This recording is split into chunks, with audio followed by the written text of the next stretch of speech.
Hi, everybody. Thanks so much for joining our season 3 workshop. The intention of this is to allow for a little bit more of an interactive means of getting familiar with the upcoming season, to kind of share some similarities to past seasons you've already played through, and to get to hear from some of the veterans that have played this through other servers and get a chance to ask questions. So hopefully this is something you'll find valuable and a little bit um, more effective than just kind of reading through a lot of online tutorials or information. So, what we're going to be talking about today is mainly the first part of the season. We're not really going to get into the Spice Wars. So, what we'll talk about is just go a little bit of an overview about the season 3 setting, what to expect. We'll take a look at the map, some of the resources and buildings, and some of the other variables that may be new to the season that aren't something similar to what we've experienced in the past. So, let's go ahead and dive in. So, as you've probably seen or heard by now, we're going to be moving away from the icy terrain and moving more to a desert environment called the Golden Realm. And so, while there are some similarities in mechanics, there's some new things like monument defenses, sandstorms, protectors, and spice instead of rare soil. So, we'll kind of talk through some of that. So, what to expect? Season 3 expands upon the battle structure of season 2. It's got some similarities in the mechanics that will make it a little bit less daunting. You just kind of need to know what the equivalents are. So instead of blizzards, you'll have an environmental challenge in the form of sandstorms that you need to be aware of. There's a new variable in terms of creatures on the map called sandworms that can cause some problems or that you have to grapple with. Instead of virus resistance, you'll be focused on the curse or curse resistance. So it's a similar immunity type buildup. Instead of rare soil, you'll be accumulating spice and some of the other season specific resources like the past. Instead of coal and titanium alloy, you'll be focused on mithril and sacred water.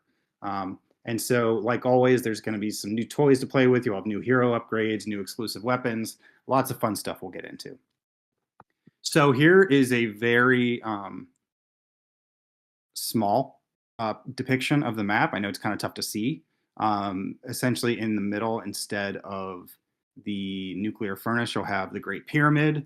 There's another version of it here that hopefully you can zoom in on, or if you get a copy of the slides, you can zoom in and see, or otherwise, it's certainly available online. That kind of gives you a better layout of the land, the different level 6 lands, the buffs, etc. So this is kind of what to expect, and we'll be kind of navigating through very shortly. So, new resources. We already touched on these a little bit. So, the season specific resources that you'll be grinding to accumulate are mithril and sacred water.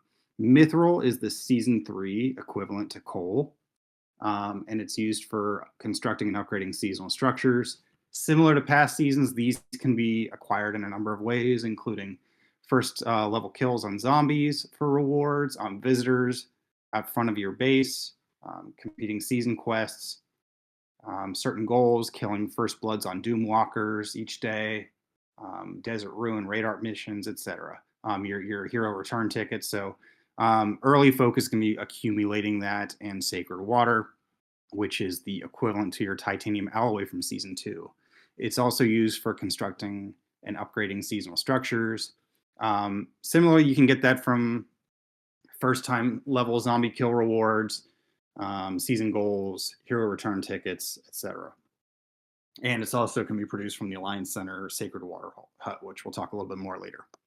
So let's talk about new buildings. These are some of the new buildings we'll be dealing with. The Curse Research Lab is going to be used for building up your immunity, similar to the resistance to the virus. And it allows you to enhance your ability to defeat elite zombies and digging stronghold protectors. In order to upgrade that, you're going to need Sacred Water that can go all the way to a max of 30. And then Blessing Fountains, similar to the Titanium Alloy Factories in Season 2. Those also go to level 30. You can accumulate up to 5 of them if you buy the weekly pass, similar to past seasons with the Alloy Factories. And those you'll want to level up one at a time to level 15.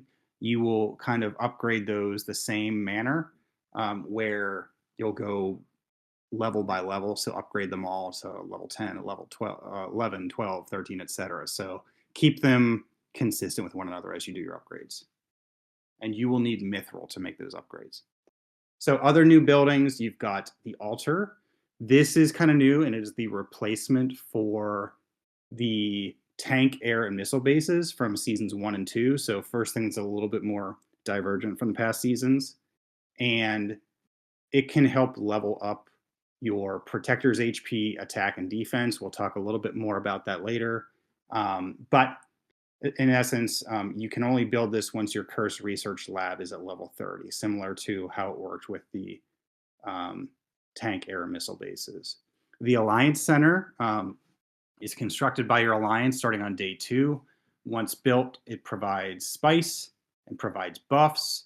It can help protect members in a certain proximity from being bounced back from giant sandworms. It can be relocated similar to the Alliance Furnace. And there are some other upgrades that can be added, like a mithril plant, exploratory wells that produce oil, sacred water huts that produce sacred water, and an obelisk that produces protector horns that are used to generate desert protectors. And we'll talk more about that on an upcoming slide. But essentially, this is the equivalent of our furnace, just with some new bells and whistles and benefits associated with it. Cool. All right, we'll keep I mean, going. But you can quote me if I'm wrong, but I think for the Alliance Center and stuff, we have to do it where like we all donate as a server, and then to unlock it. Yeah, at the very beginning. On day 2, it'll We open. start And doing it, everyone yeah. has to, yes. Pretty much. We have to all donate and the usual stuff, donate, and so everyone can unlock it. And is that by alliance or the whole server unlocks it for all the alliances? Whole server.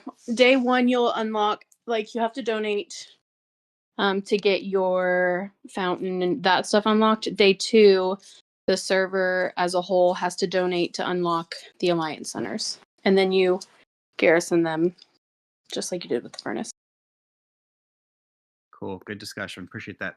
All right, so here's our new resource tiles, similar to how you could spawn some of the things in prior seasons instead of the tiles for like coal or titanium alloy, or as we called it affectionately, goo in season 1.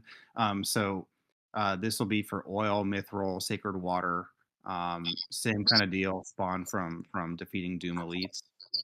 So this will be a good one for kind of accumulating that. I know different alliances will probably handle the accumulation differently. Some prefer to have like a lead dog that kind of leads the way. Others will kind of take the group approach. So whatever is your style of play may affect how you choose to manage these resources once they're spawned. But just be aware it's the same kind of mechanics and it's the same stuff you're going to need for constructing oil, of which I think we were already familiar with, and mithril and sacred water. It's the same mechanics that we're already used to with prior season builds. So, all right. So next thing, and I'm hoping to get some dialogue on this. This is an interesting new one for the season, with desert artifacts and greenification.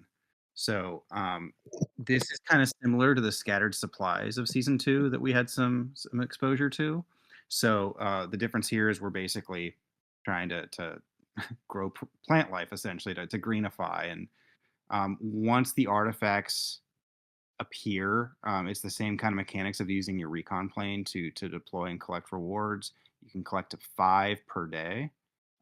So similar kind of approach in concept. It's just that you're not essentially, heating them up or dropping a heat bomb on things essentially. So from those of you that have had experience with this, anything you'd like to kind of elaborate on and in the mechanics of the greenification? I know some of you just finished up season 3 on prior servers. Anything you'd like to add on that? It's a little more of an individual activity where we used like the furnace and stuff and did it as a group, or dropped bombs and did it as a group on season 2. This is more of an individual thing, right? So you go to the edge of anything that's green and you send your scout plane to it, to the brown that's touching green, and your scout plane will go turn it green. And so everybody can do that individually. And you get, ultimately you get rewards at the end for who greenifies the most and all that kind of stuff. Got it. Dukes, Good to I'm know. going off memory, but I recall there being some professional skill that allowed you to do larger spaces at a time, but I could be remembering I wrong. believe, yeah, I do Exactly. remember something in the, I think it was, I don't know if it's in the engineer track. I'm trying to remember off memory with that, but yeah, I recall something about that as well. Thank you. I also want to add that you can do greenification in other servers as well.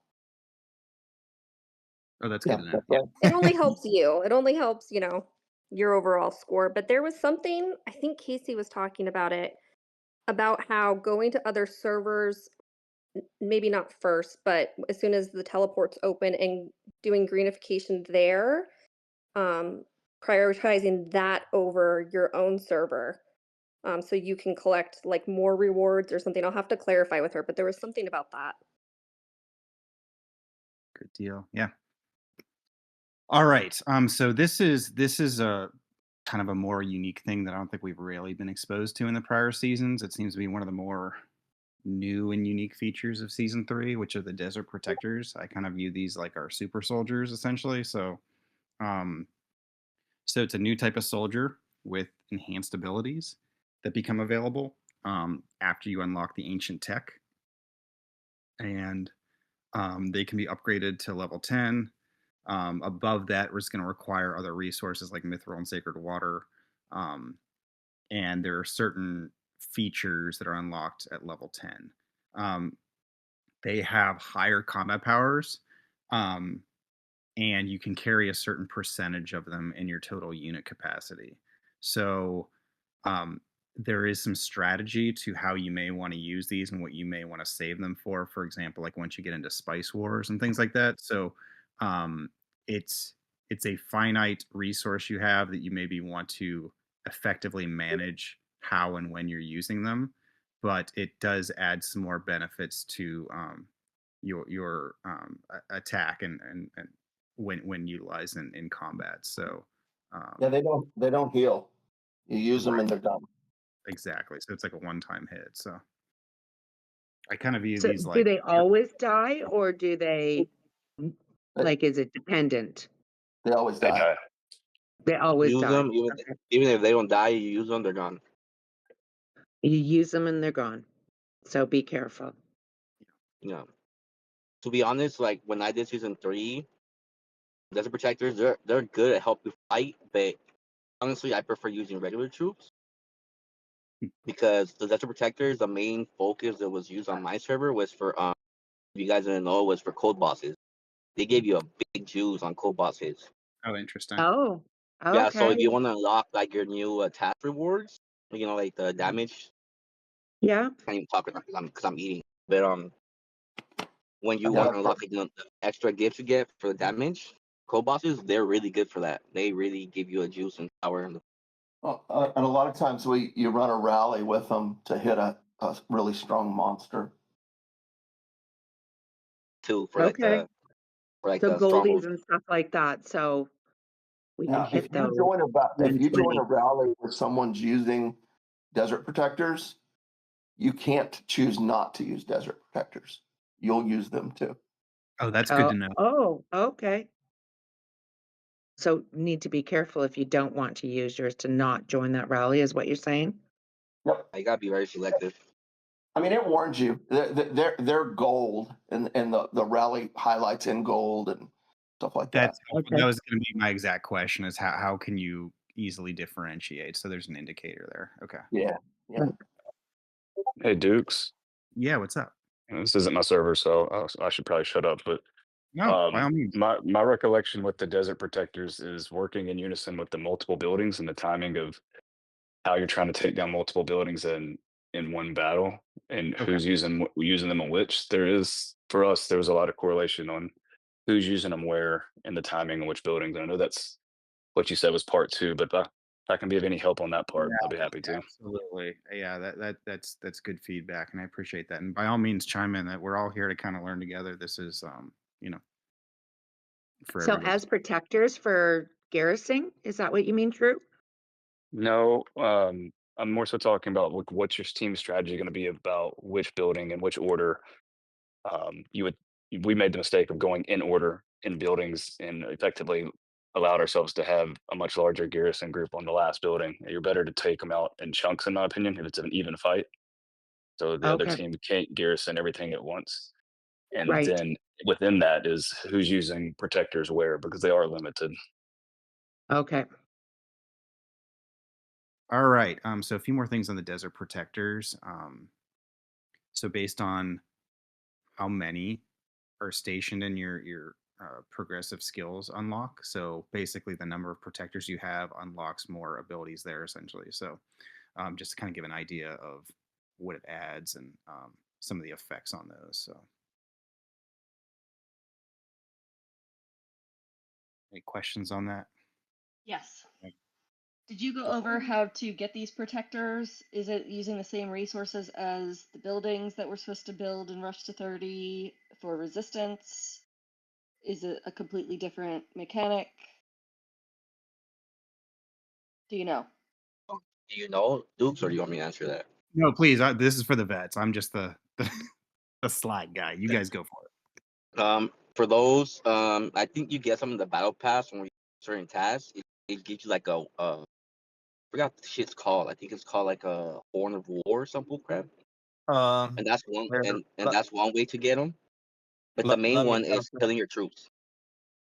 Good deal. All right. So another thing that's new and unique, and this is kind of similar to the greenification, is the the Sphinx Oasis locations. Um, there's 10 of them across the map, um, and you can collect up to 5 artifacts a day once they're greenified. Um, you got basically turn them into an active oasis, which then allows the rewards to be redeemed. And every player can get access to these, so it's not limited to like a single person. So you can only receive a reward from each Sphinx on your own war zone.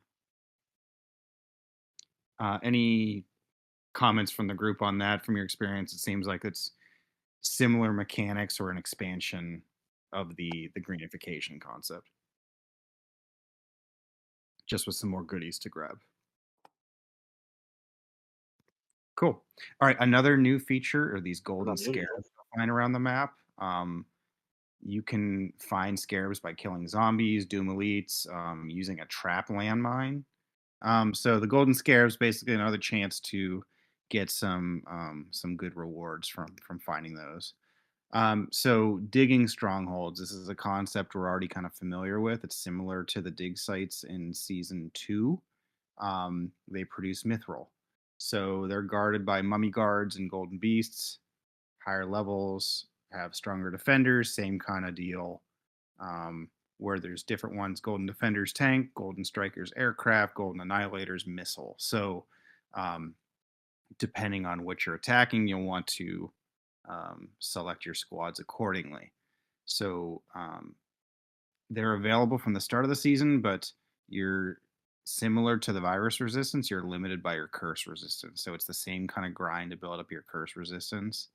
Um, it says virus resistance here down below, but basically it's got some recommendations for squad level and your resistance to be able to kind of move forward with those.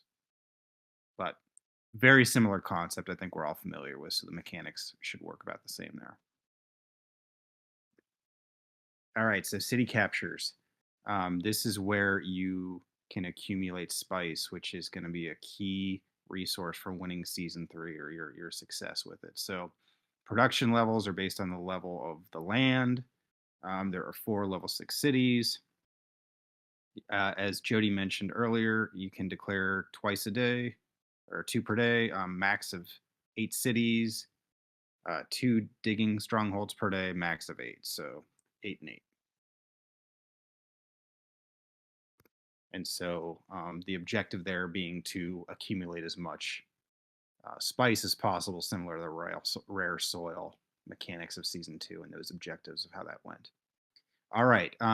This is another new one that's going to have a new feature that's probably foreign to those that have only played season 1 and season 2, and that is trade posts. I'll love to hear from some of the vets and recommendations on how this works, or any Yes, feedback. this is the one too that I'm most curious about.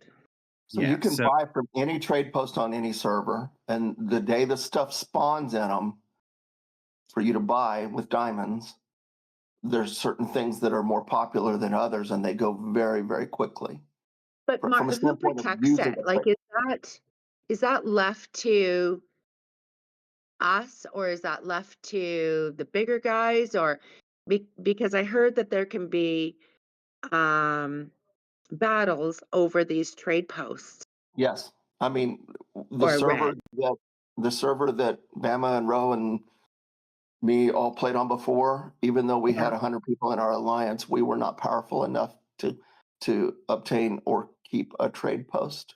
The whales from other servers came in and took them from us. Right. So, so for our position, because most likely 1426 is going to be in the faction. We're not going to be the leaders. There's going to be another server that's going to be stronger than us. Is it up to them on the trade post, or is it up to us in 1426 to hold those trade posts? Well, obviously, the 2 or 3 large alliances on our server can try to hold them and see how that goes. But if they come over and if we don't have some sort of an agreement, is that what you're asking? If we have an agreement in the No, fact, like, so They're either going to hold them, Jody, or the other factions' whales are going to come hold them. okay, but so true. If you and I, if you were the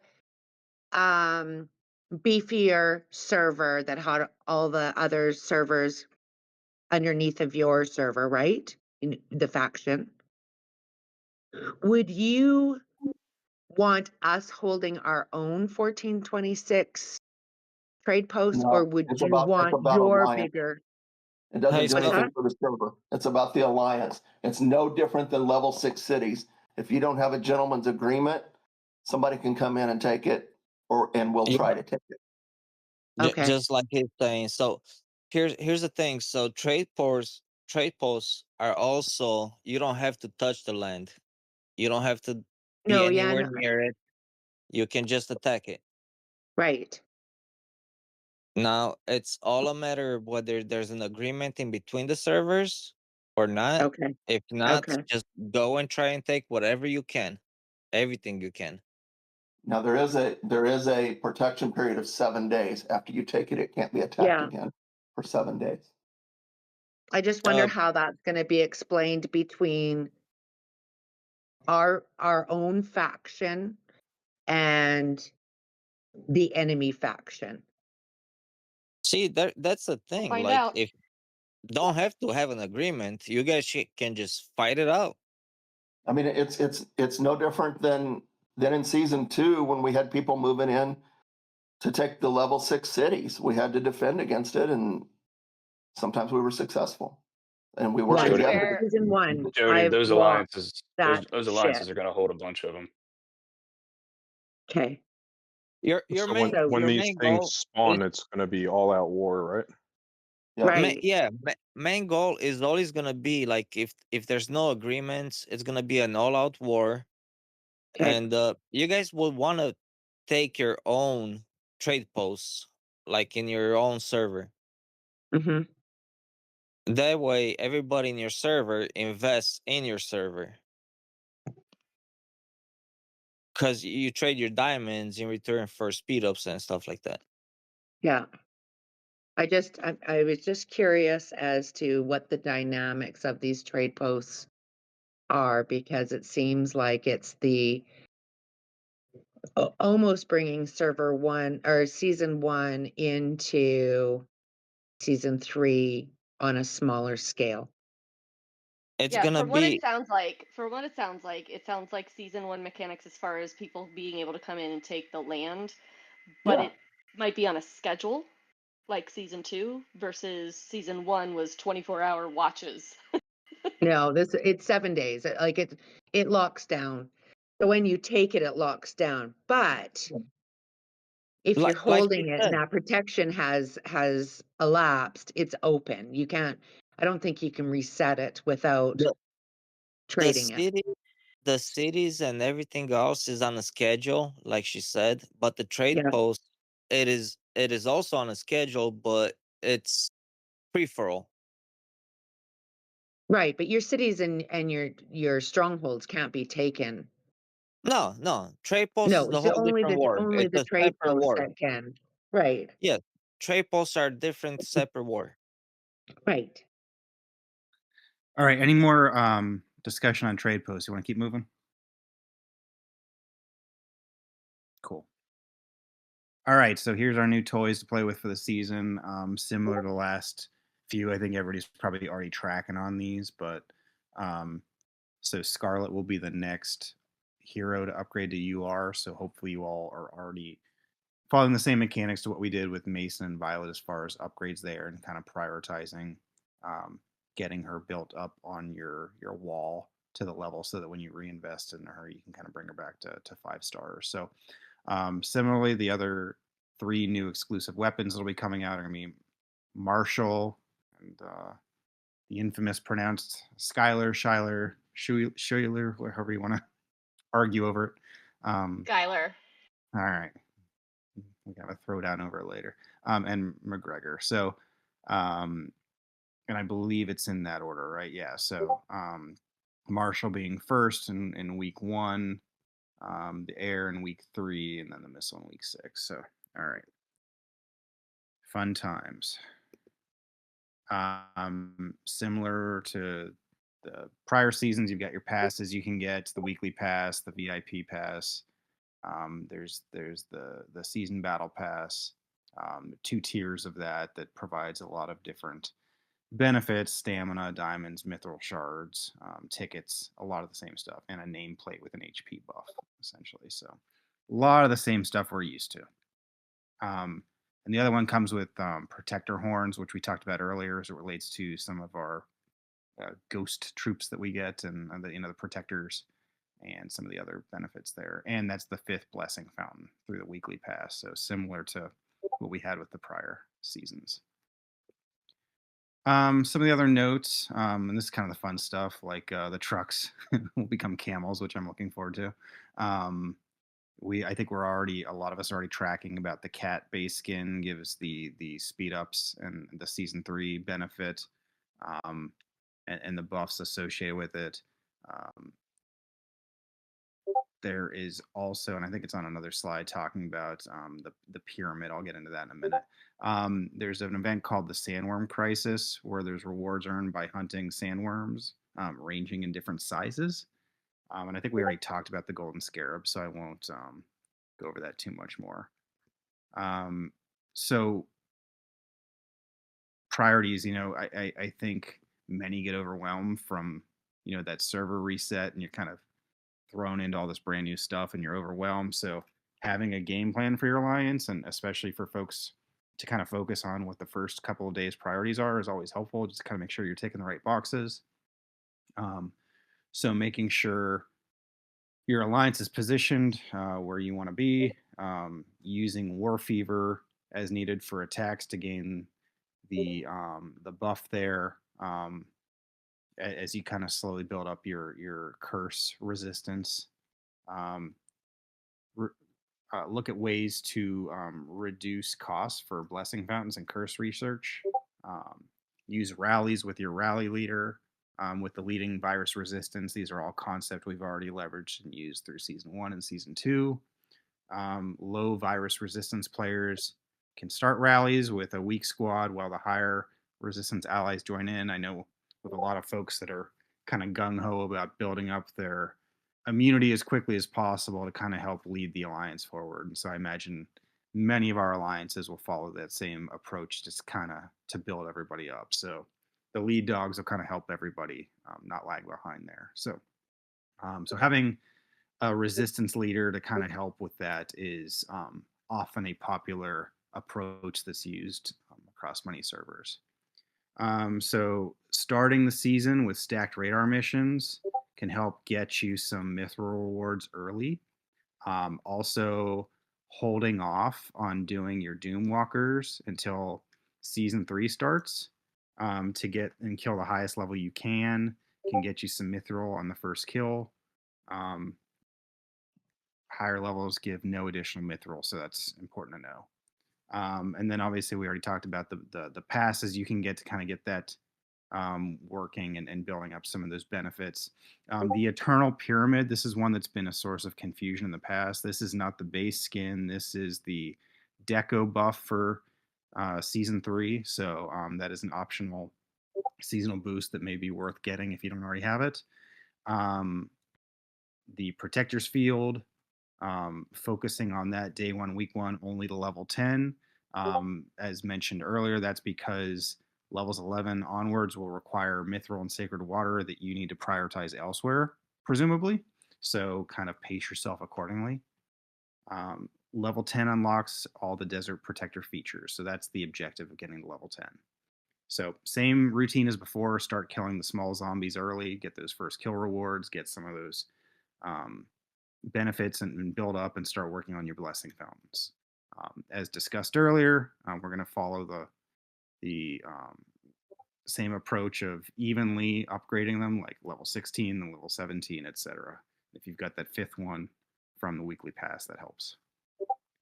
So far, anything from the vets they want to chime in on as other recommendations? I think we have a few more things here, but of the stuff we just covered, anything that you think is a benefit or that you'd like to add from discussions in your alliances or other servers that might be worth considering?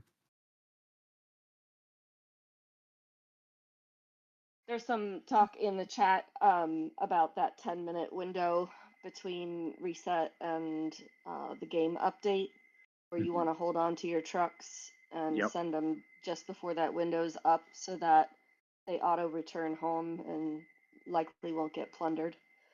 So just wanted to mention that. Cool. Other helpful hints. I think we already talked about use your protectors sparingly. You know, they're one and done, so be smart about how and when you use them. Whether it's for strongholds, I think Juice mentioned. You know, whether it's a benefit to you for using it for a code boss, prioritizing them for your offense and defense and Spice Wars, etc. Personal vaults and sharing in Alliance chat. To share benefits across the alliance. Some of those items that have different values, and you know, I'll defer to the vets to kind of speak more eloquently to some of this stuff if you have. But one of the things that got highlighted was the cat-headed urns that have more valuable items in, like the 2 weapon shard chests. So things to look out for. And then your daily objectives, similar before, get your Golden Scarab, get your 190 plus Doomwalker, 3 on Doomsday events.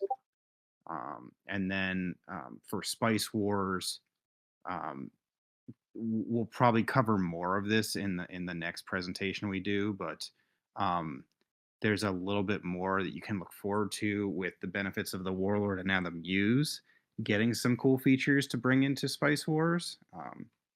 So unlike just prior seasons where the Warlord could launch a nuke, now the Muse essentially has a zombie army. So I know Jody's all giddy about that one, right? So Giddy.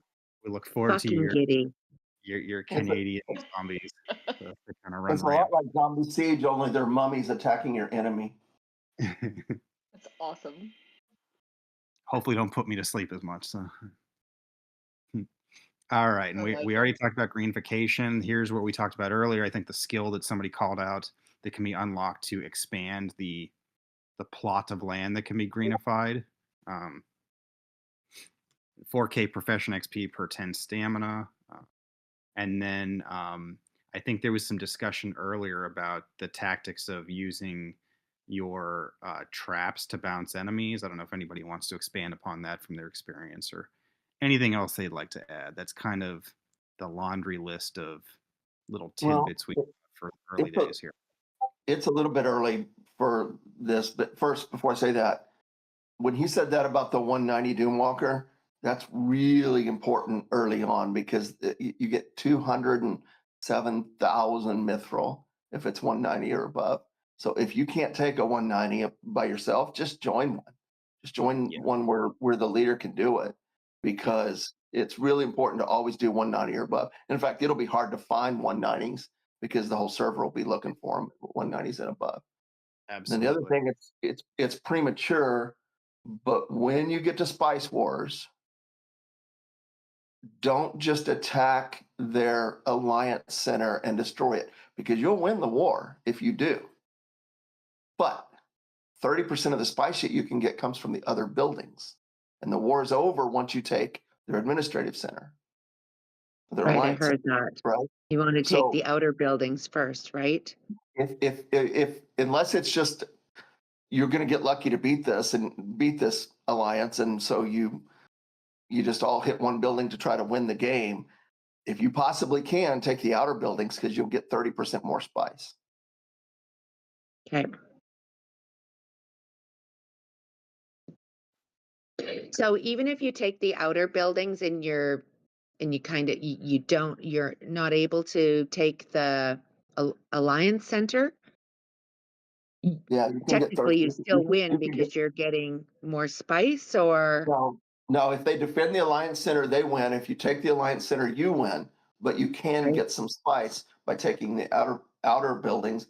And if you don't take them, you're missing out on some you could get. okay.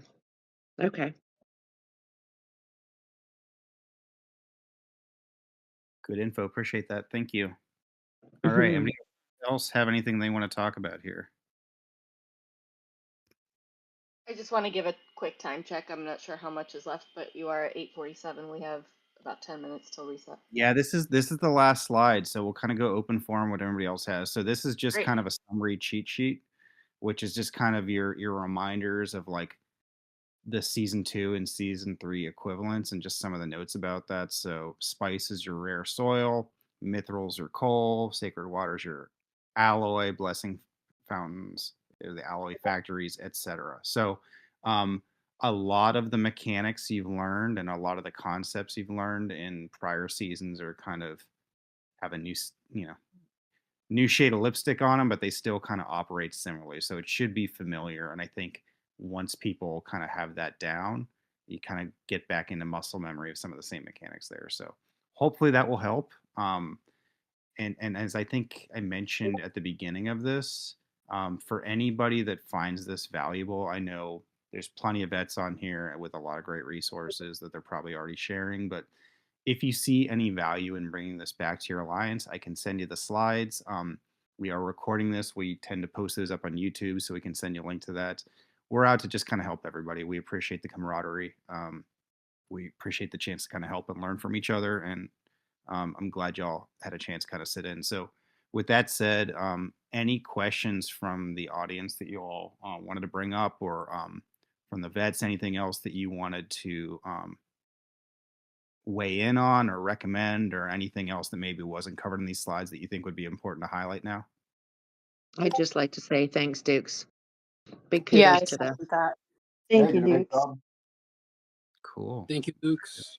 Thank you, Yeah, Dukes. absolutely. Appreciate y'all making time. Thanks for coming out. And like I said, we'll get the video all polished up and posted somewhere so everybody can have access to it. So if you've got alliance members that weren't able to attend and you think it may be more valuable than them sitting through just reading a website and trying to get everything out of the guidebook or cheat sheets, then maybe this is helpful for them and kind of gives them a little bit more of a condensed nugget to kind of absorb some of this stuff.